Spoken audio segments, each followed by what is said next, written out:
हे गे छौरी झुमकी चुमकी देखा के तू कत्ता जाय छी गे? अरे छौड़ा हम कत्ता जाय छियै ऐसे तोरा कोन मतलब छौ?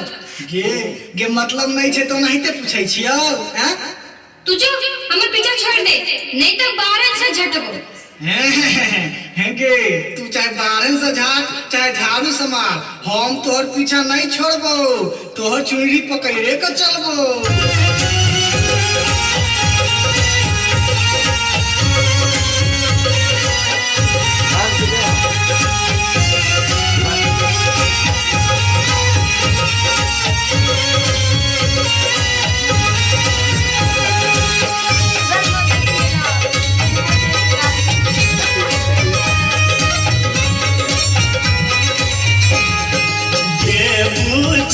तोहर चुनरी में छोड़बो गे बूची तोहर चुनरी में छोड़बो। झाड़ू झाड़ू गे बूची तोहर चुनरी में छोड़बो।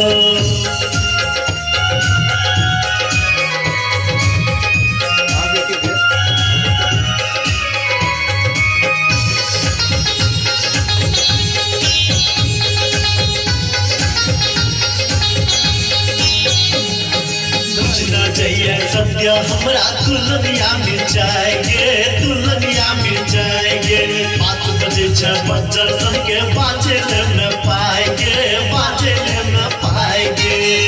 हम लोग मिल जाय छियै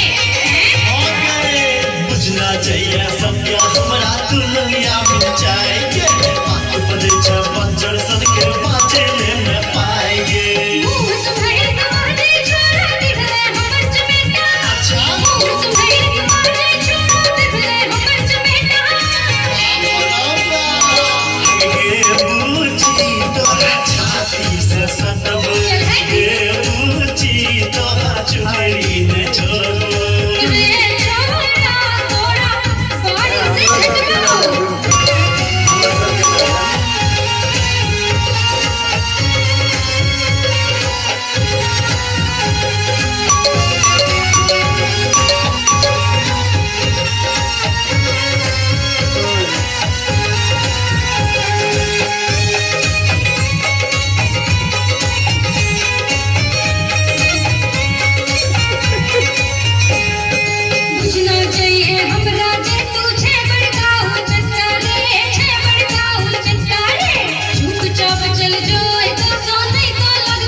उसको कहिएगा सटे के रहने हट जाता है पिक्चर हट जाता तोरा लोग सब बिना तोरा कुछ के ना हमने जब तोरा लोग सब बिना तोरा कुछ के ना मुहे कोई देबो रे छोड़ा तोरा चप्पल से पिटबो रे छोड़ा तोरा चप्पल से पिटबो।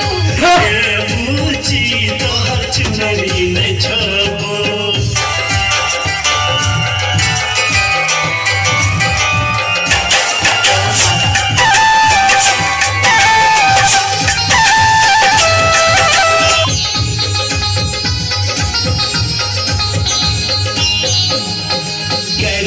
हमरा किया बनबो तोहर दुल्हा गे बनबो तोहर दुल्हा गे। यहाँ देखो सदा के सुतबो फुकबे तो ही चूल्हा गे फुकबे तो ही चूल्हा गे।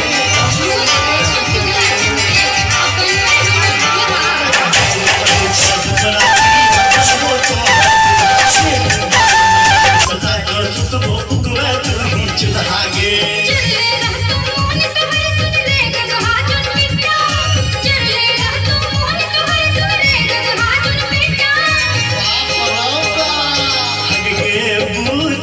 तोरा दिल से हम मनबो गे बूची तोहर चुनरी ने छोड़बो।